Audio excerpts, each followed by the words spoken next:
전 남자친구와의 관계를 다시 탐색해보고 싶다며 잠시 시간을 갖자는 약혼녀에게 파혼을 통보하고 우리가 함께 살던 집을 팔아버린 뒤 사라졌습니다. 안녕하세요. 영겁과도 같은 시간이 흐른 뒤에야 제게 최근 무슨 일이 있었는지 이야기할 때가 된 것 같아 글을 씁니다. 저는 박준서 27세 남입니다. 얼마 전까지만 해도 저는 제 인생의 사랑 김수진 26세 여가 결혼할 것이라고 믿어 의심치 않았습니다. 우리는 4년간 연애했고 대부분의 시간 동안 우리의 관계는 아주 견고하다고 생각했습니다. 하지만 지금 저는 여기에 앉아 왜 이 모든 징후를 더 일찍 알아차리지 못했을까 자문하고 있습니다. 수진과 저는 공통의 친구, 생일 파티에서 처음 만났습니다. 그녀는 유머러스하고 자신감 넘쳤으며 저는 그녀의 꾸밈 없고 솔직한 태도가 마음에 들었습니다. 이전에도 연애를 해봤지만 그 누구도 그녀만큼 저와 깊은 교감을 나누지는 못했습니다. 우리는 빠르게 가까워졌고 1년 뒤부터 함께 살기 시작했습니다. 모든 것이 자연스러웠죠. 직업, 결혼, 그리고 가정을 꾸리는 것에 대해 우리는 마치 한마음인 것 같았습니다. 그녀는 프리랜서 그래픽 디자이너였고 저는 판교의 한 IT 회사에서 프로젝트 매니저 PM로 일했기 때문에 생활 패턴도 비슷했습니다. 화려하지는 않았지만 즐거운 삶이었습니다. 우리는 한동안 결혼에 대해 이야기해왔지만 제가 프로포즈를 한 것은 작년이었습니다. 거창한 이벤트는 아니었고 그저 집에서 단둘이 조촐한 저녁 식사를 하던 중이었습니다. 수지는 감격한 듯 보였습니다. 그녀는 울면서 저를 껴안았고 당연히 승낙했습니다. 그날 밤 우리는 우리의 미래를 그리기 시작했습니다. 가을에 올리는 결혼식, 소수의 하객, 그리고 경기도, 가평의 호숫가에 있는 아담하고 예쁜 예식장까지 모든 것이 제자리를 찾아가는 것 같았습니다. 적어도 저는 그렇게 생각했습니다. 첫 번째 위험 신호는 사소했고 알아차리기 힘들었습니다. 제가 애써 무시했던 교묘하게 숨겨진 균열들이었죠. 예를 들어 결혼 준비에 대한 수진의 열정은 몇 달 만에 식어버렸습니다. 처음에는 핀터레스트 보드를 보내고 웨딩드레스를 검색하고 센터피스로 튤립이 좋은지 장미가 좋은지 같은 사소한 것까지 물어보며 완전히 몰두해 있었습니다. 하지만 어느 순간 그 모든 것이 그냥 멈춰버렸습니다. 제가 자기야, 들러리는 정했어? 라고 물으면 그녀는 아직 생각 중이야 라며 대수롭지 않게 넘겼습니다. 드레스, 케이크, 축가에 대해서도 마찬가지였습니다. 우리가 그토록 신나게 논의했던 모든 결정 사항들이 그녀가 미루고 싶어하는 무언가가 되어버렸습니다. 그녀는 아직 시간 많잖아라고 말하곤 했죠. 결혼식은 마치 뒷전으로 밀린 일처럼 보였습니다. 그때 저는 그저 스트레스 때문일 거라고 스스로를 위로했습니다. 결혼 준비는 누구에게나 벅찬 일이니까요. 게다가 수지는 일도 많았습니다. 저는 그녀가 곧 괜찮아질 거라고 생각했습니다. 제가 깨닫지 못했던 것은 그녀의 열정이 식은 대상이 결혼식이 아니라 바로 우리였다는 사실이었습니다. 진정한 뒤통수는 어느 날 밤 친구들과의 모임에서 맞았습니다. 누군가 요즘 유행하는 바보 같은 틱톡 게임 이야기를 꺼냈습니다. 아마 보신 적 있을 겁니다. 사적인 질문에 대해 표정 변화 없이 판단하지 않고 대답해야 하는 게임이었죠. 모든 것이 순조롭게 진행되다가 누군가 물었습니다. 만약 다시 한번 연애할 수 있다면 누구와 하고 싶어? 수지는 망설임 없이 대답했습니다. 아마도 민혁 오빠? 그렇게 그냥. 강민혁, 그녀의 대학 시절 전 남자친구.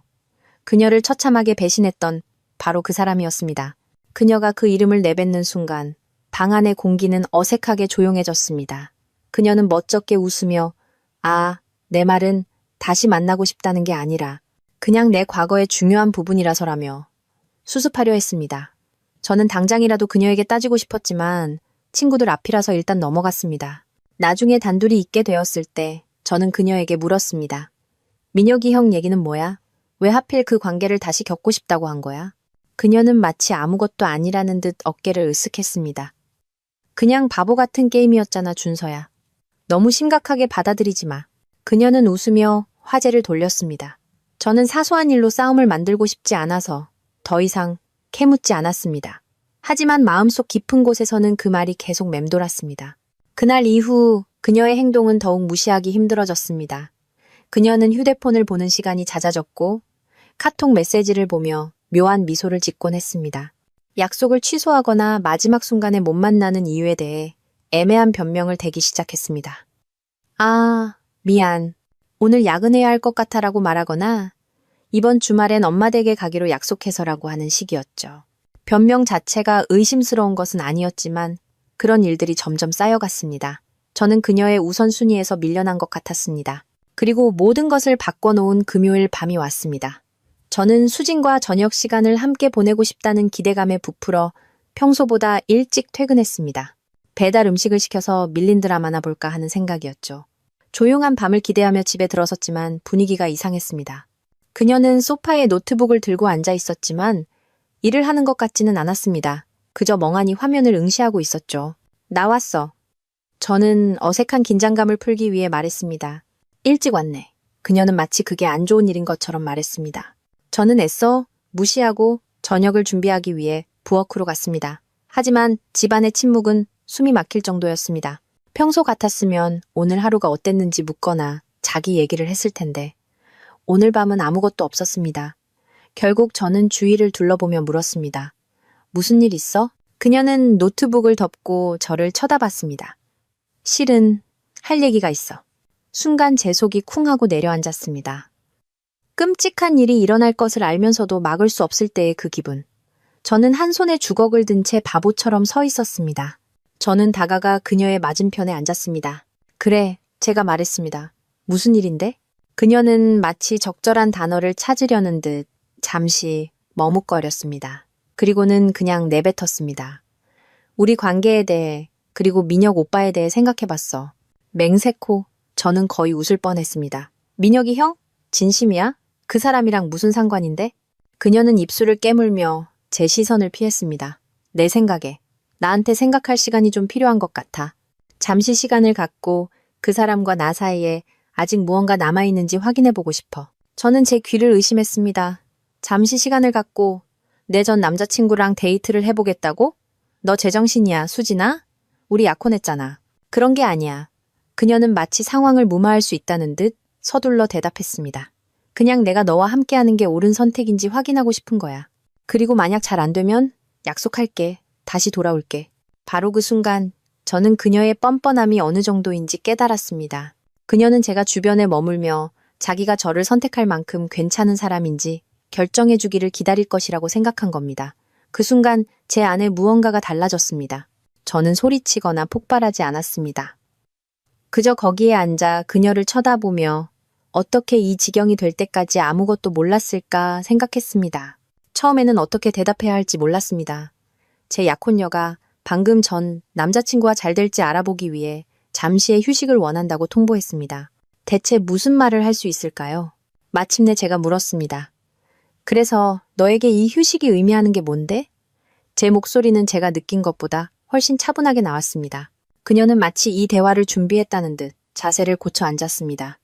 우리는 각자의 생각을 정리할 공간이 필요하다고 생각해. 나는 민혁 오빠에 대한 내 감정이 진짜인지 알아볼 시간을 가질 거고, 너도 우리 관계에 대해 생각해 볼 수 있을 거야. 저는 그 대담함에 할 말을 잃었습니다. 잠깐만, 저는 몸을 앞으로 기울이며 말했습니다. 너는 전 남자친구랑 데이트를 해야 하고, 나는 우리에 대해 생각해야 한다고? 그게 무슨 해괴한 논리야? 수지는 마치 제가 비합리적으로 행동하는 사람인 양 한숨을 쉬었습니다. 준서야, 네가 뭘 잘못했다는 게 아니야. 이건 내가 뭘 원하는지 알아내려는 내 문제야. 그녀는 이 말을 연습이라도 한 듯 했습니다. 그녀의 말투, 시선을 피하는 방식. 마치 이 모든 것을 이미 결정했고 제가 그저 받아들여주기만 바라는 것 같았습니다. 너도 이게 미친 소리라는 거 알지? 제가 중얼거렸습니다. 너를 쓰레기처럼 대한 놈이랑 만약에 놀이를 하려고 약혼자를 대기시켜 놓는 법은 없어. 그녀의 표정이 굳어졌고 저는 처음으로 그녀가 얼마나 완고할 수 있는지 깨달았습니다. 허락을 구하는 게 아니야. 준서야. 내가 뭐가 필요한지 말하는 거야. 그 말은 다르게 와닿았습니다. 저는 더 이상 슬프지 않았습니다. 화가 났습니다. 저는 일어나서 마음을 진정시키려 방 안을 서성거리기 시작했습니다. 그래서 뭐, 수진아? 그냥 가방 싸서 민혁이 형네 집으로 갈 셈이야? 그게 내 대단한 계획이야? 아니야. 그녀는 강하게 부정했습니다. 그런 게 아니라 그냥 아직 어떻게 될지는 모르겠지만 다음 단계로 나아가기 전에 명확함이 필요해. 내가 옳은 결정을 내리고 있는지 스스로에게 확인해 볼 의무가 있어. 스스로에게 의무가 있다고? 저는 비웃으며 물었습니다. 그럼 나에 대한 의무는 뭔데? 우린 약혼했어. 수진아. 함께 인생을 만들어가기로 했잖아. 그런데 이제 와서 내가 충분히 괜찮은 사람인지 확인하기 위해 전 남자친구를 시승해 봐야겠다고? 네가 충분하지 않다고 말한 적 없어. 그녀의 목소리가 높아졌습니다.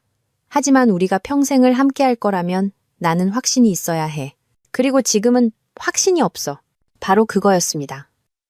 그녀는 단지 민혁과 잘 될지 궁금한 게 아니었습니다. 그녀는 저에 대해서도 확신이 없었던 겁니다. 4년이라는 시간과 우리의 모든 계획에도 불구하고 그녀는 여전히 확신이 없었습니다. 모든 것이 한 번에 저를 덮쳤습니다. 그녀는 자신의 요구가 얼마나 고통스럽고 어리석은지 깨닫지 못했습니다. 그녀는 이것이 합리적이라고 믿었고 그녀가 머릿속에 어리석은 생각을 정리하는 동안 제가 그냥 가만히 앉아 기다릴 것이라고 생각했습니다. 저는 서성이는 것을 멈추고 그녀를 쳐다봤습니다. 정말로 뚫어지게 쳐다봤습니다. 알았어. 그래. 제가 무미건조한 톤으로 대답했습니다. 네, 휴식, 가져. 그녀는 제가 너무 빨리 동의하자 놀란 듯 눈을 깜빡였습니다. 준서야, 널 상처 주려는 게 아니야. 나는 그냥 생각을 정리할 공간이 필요해서.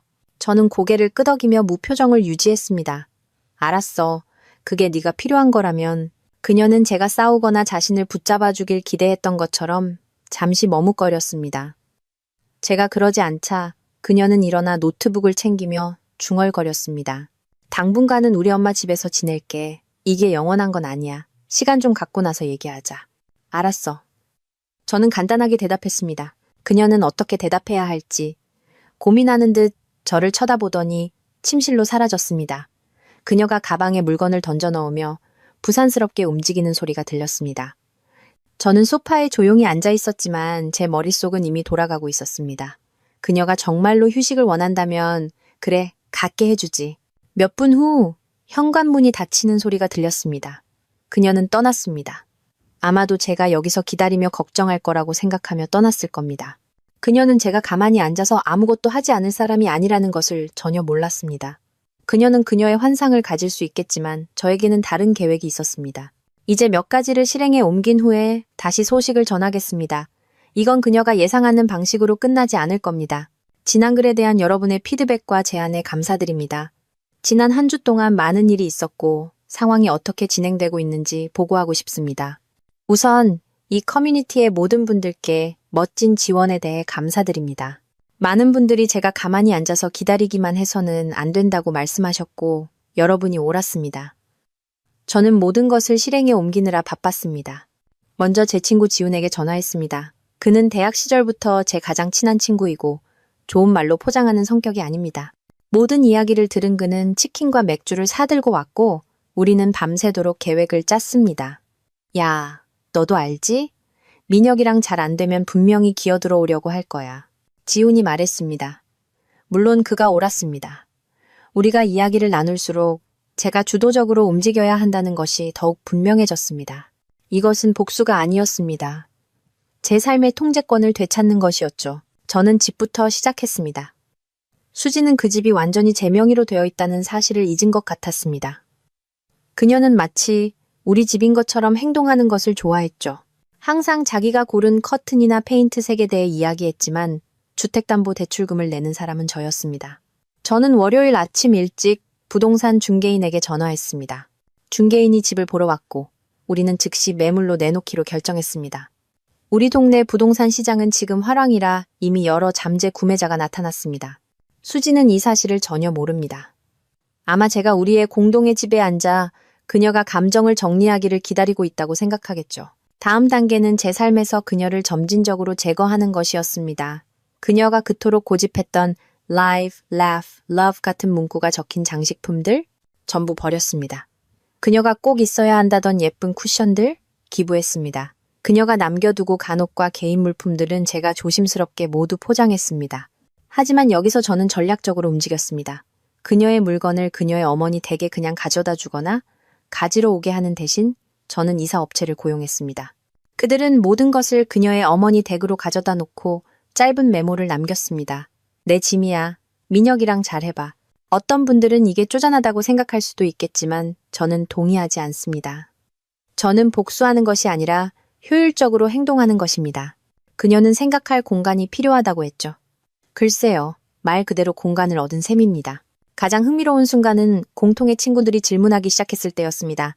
저는 피해자 코스프레를 하거나 그녀를 험담하는 대신 그냥 사실을 말했습니다. 수진이는 결혼을 약속하기 전에 전 남자친구와의 관계를 다시 확인해 볼 필요가 있다고 결정했어.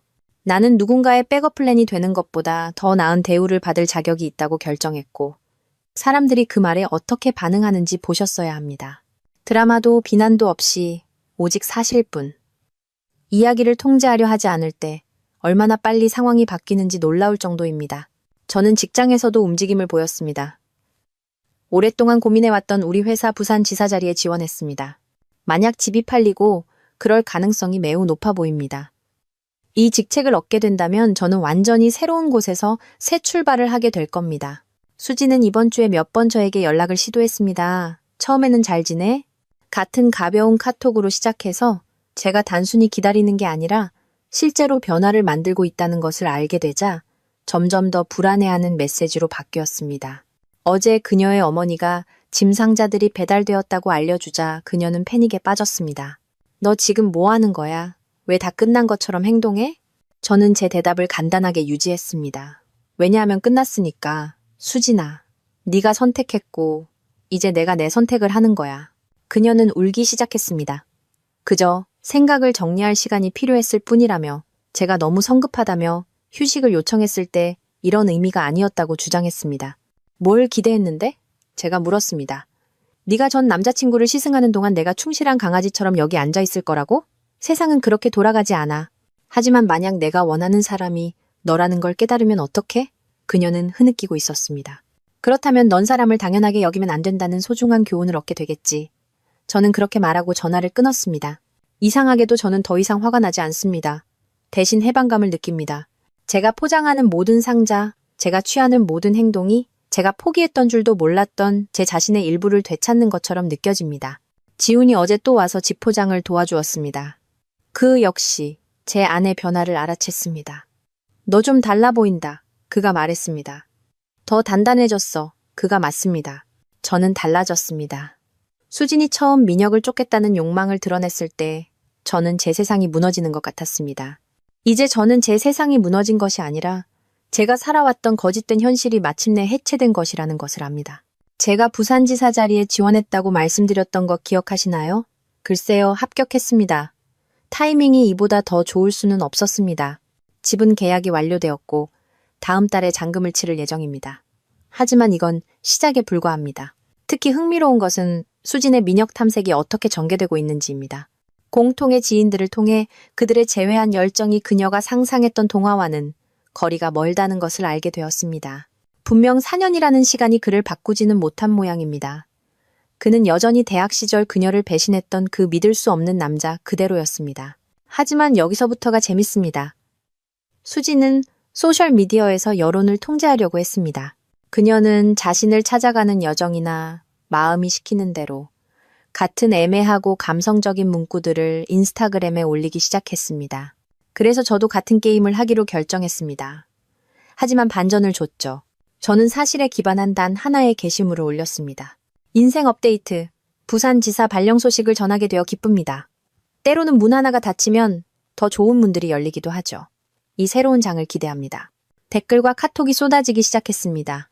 사람들은 저를 축하해 주었고 이사에 대해 물었고 물론 수진에 대해서도 궁금해했습니다. 저는 제 대답을 간단하고 정직하게 유지했습니다. 우리는 더 이상 함께하지 않아요. 그녀는 다른 선택지를 탐색하고 싶어 했고 그래서 저도 제 선택지를 탐색하고 있는 중입니다. 이것은 우리 소셜서클에 환상적인 연쇄 반응을 일으켰습니다.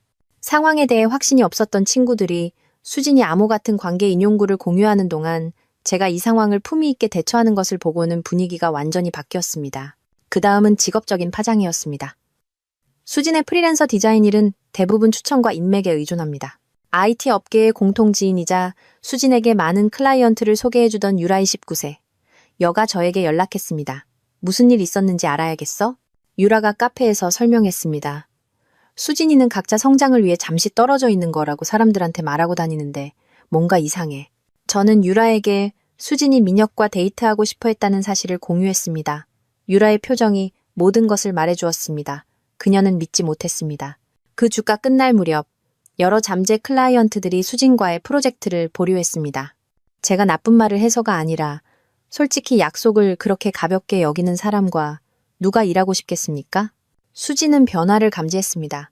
그녀의 카톡은 더 잦아지고 절박해졌습니다. 왜 사람들한테 민혁 오빠 얘기를 하고 다녀? 내 평판을 망치고 있잖아. 이건 불공평해. 난 그냥 생각할 시간이 필요했을 뿐이라고. 저는 마지막 문자에 이렇게 답했습니다. 넌 네가 원했던 걸 얻었잖아. 시간과 공간. 내가 내 시간을 어떻게 보내는지는 더 이상 네 관심사가 아니야. 그리고 전환점이 왔습니다. 민혁이 그의 멋진 지혜를 발휘하여 수진과 제가 첫 데이트를 했던 바로 그 레스토랑에서 함께 찍은 사진을 올렸습니다. 그녀가 그와 함께 우리의 역사를 재현하려 했던 것이 분명했습니다. 슬프면서도 우스꽝스러웠죠. 그 게시물은 오래가지 않았지만 피해는 이미 발생했습니다. 우리 친구들이 그것을 목격했고 수진의 자아찾기 이야기를 지지하던 몇 안 되는 사람들마저 그녀에 대한 존중을 잃었습니다. 심지어 그녀의 친언니까지 저에게 연락했습니다. 수진이가 이렇게 대처해서 정말 미안해요. 오빠는 더 좋은 사람 만날 자격이 있어요. 가장 만족스러운 부분은 무엇이었을까요? 저는 복수할 필요가 없었습니다. 저는 그저 제 삶을 자유롭고 정직하게 살았고 반면에 수진은 양다리를 걸치려고 했습니다. 진실은 드러나기 마련입니다. 어제 그녀가 제 사무실로 찾아왔습니다. 민혁은 이미 그의 본색을 드러낸 듯 했습니다. 다른 여자들에게 추파를 던지고 믿을 수 없게 행동하는 익숙한 이야기였죠. 그녀는 울고 있었습니다. 내가 정말 큰 실수를 했어. 그녀가 흐느꼈습니다. 나는 약속이 두려웠어. 더 나은 것이 있는지 확인해야 한다고 생각했어. 하지만 내가 틀렸어. 네가 내게 일어난 최고의 일이야. 저는 그저 그녀를 차분하게 바라봤습니다. 아니 수진아. 내게 일어난 최고의 일은 우리가 결혼하기 전에 네가 네 본색을 보여준 거야. 그녀는 우리가 이걸 고칠 수 있다며 상담도 받고 다시 신뢰를 줄 수 있다는 것을 증명하겠다며 반박하려 했습니다. 저는 그저 고개를 저었습니다. 넌 아직도 이해를 못하는구나. 그렇지? 이건 더 이상 민혁이 문제가 아니야. 이건 네가 네 선택지를 탐색하는 동안 나를 백업으로 두려고 했던 너의 문제야.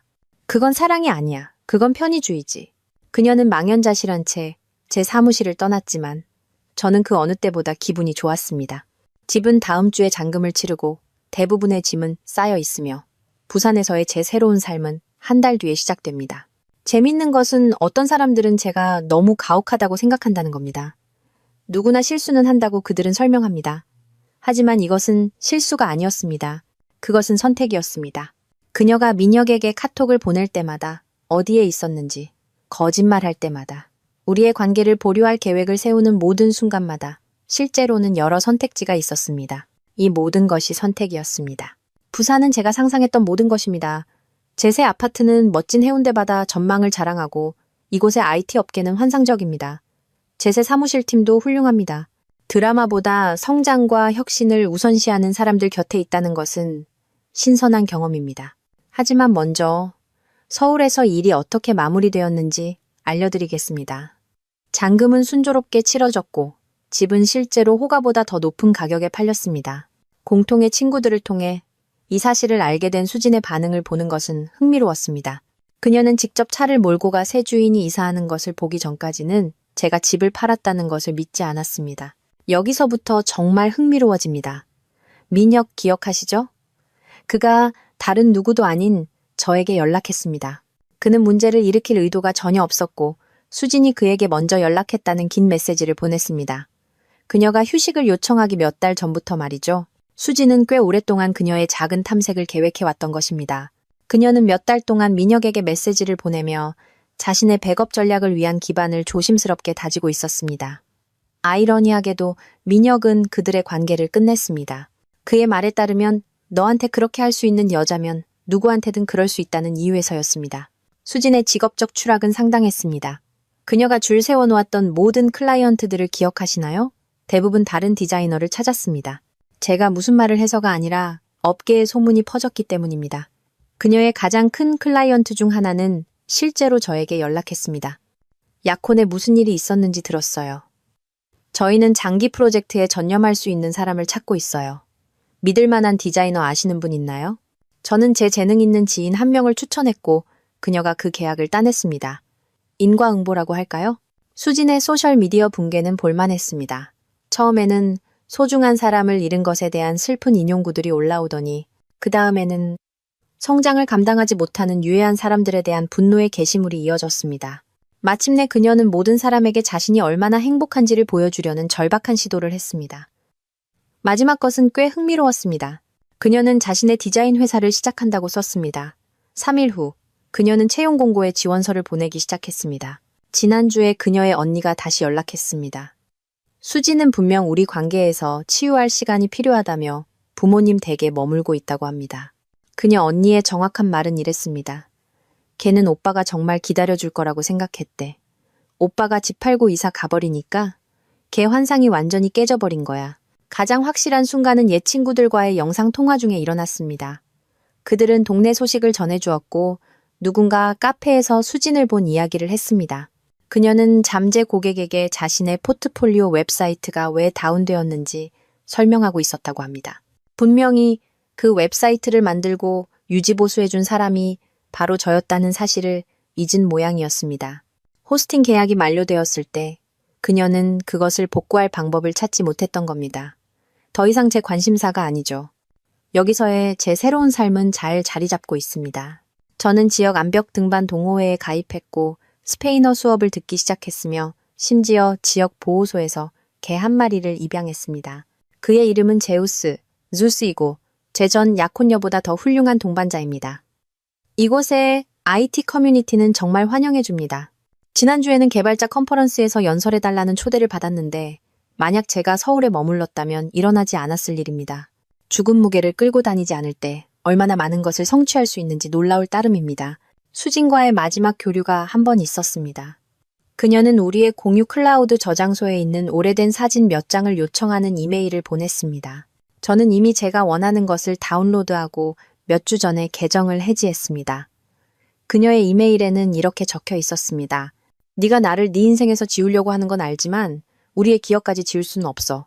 그 4년은 의미가 있었잖아. 제 답장은 간단했습니다. 내 말이 맞아. 그 시간들 덕분에 내가 연인에게서 원하지 않는 것이 무엇인지 확실히 알게 됐어. 교훈을 줘서 고마워. 몇몇 공통지인들은 제가 너무 가혹하고 그녀의 혼란의 순간을 더 이해해줘야 한다고 생각합니다. 하지만 그것은 순간이 아니었습니다. 그것은 그녀가 더 나은 선택지라고 믿는 것을 추구하는 동안 저를 안전망으로 유지하려는 계산된 결정이었습니다. 이 모든 것에서 제가 배운 가장 중요한 것은 무엇일까요? 때로는 당신에게 일어나는 최악의 일들이 최고의 결과로 이어진다는 것입니다. 만약 수진이 그녀의 본색을 보여주지 않았다면 저는 그녀와 결혼했을 것이고 몇 년 후 어쩌면 아이들이 있는 상태에서 그녀의 진정한 성격을 알게 되었을지도 모릅니다. 대신 저는 멋진 도시에 훌륭한 직장을 갖고 새로운 친구들을 사귀며 미래에 대해 낙관적인 기분을 느끼고 있습니다. 배신의 고통은 총알을 피한 것에 대한 감사함으로 바뀌었습니다. 이 이야기를 따라와 주시고 조언을 해주신 모든 분들께 감사드립니다. 여러분의 격려는 제가 흔들릴 수 있었을 때 굳건히 서 있도록 도와주었습니다. 그리고 비슷한 상황을 겪고 있는 모든 분들께 이것을 알아두세요. 누군가 당신에게 자신의 진짜 모습을 보여줄 때 처음부터 그들을 믿으세요. 그들이 당신에 대한 마음을 바꾸기를 기다리지 마세요. 인생은 누군가의 백업 플랜으로 살기에는 너무 짧습니다. 때로는 당신이 할 수 있는 최선의 일은 떠나서 자신을 위해 더 나은 것을 만드는 것입니다. 이것으로 제 이야기는 끝입니다. 제 인생의 2장은 공식적으로 끝났고 저는 다음 장이 시작되기를 그 어느 때보다 기대하고 있습니다. 모두 건강하시고 모든 것에 감사드립니다.